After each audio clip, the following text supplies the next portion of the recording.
This is awesome, guys. Got this battery harness from Off-Road Solutions, all set up. Our leads, ground, starter signal, starter wire.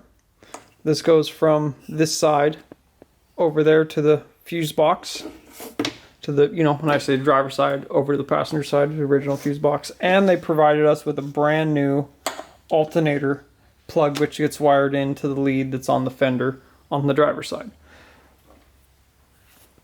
Let's get this installed.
Back on the 87, guys, we got new upper and lower control arms, upper and lower ball joints, pitman arm, idler arm, steering rods, everything for the steering, brand new CV shafts.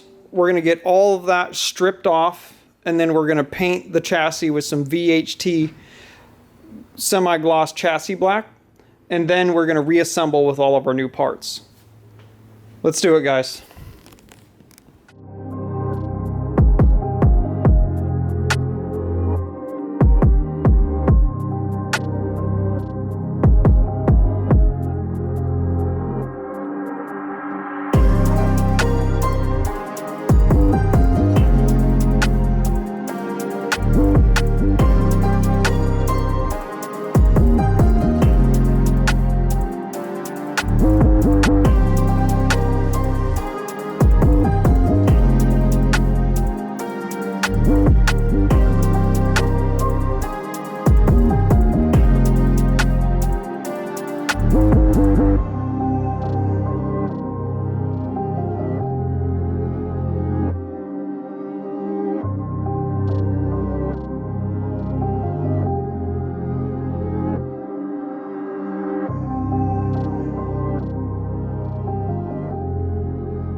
I've got all the front suspension torn down, guys. We got all the steering components removed. We got the knuckles removed, the upper and lower control arms, the torsion bars. Now we're all set to come in here and clean everything up. This pumpkin was painted red at one point. I don't know if it was a rebuild or what, but we're gonna get everything cleaned. All this sanded down with Scotch-Brite. I cut off these mounts right here that were this side was crushed. And this one was here. You know, they're there for the factory, you know, cross member, but since the diff is dropped, they serve no purpose. So I like to remove those. So we got that done. And then, you know, here's the driver's side. But yeah, we're looking pretty good here, guys. Next up, we'll open up our VHT chassis black, semi-gloss black. But first, obviously, we'll get everything steam cleaned. We're gonna use a steam cleaner, red Scotch-Brite, and then wax and grease remover and just get everything spotless clean. And then get it ready for the VHT chassis black. So we'll catch you guys tomorrow, and we'll knock out cleaning it up and getting the paint job knocked out on the frame.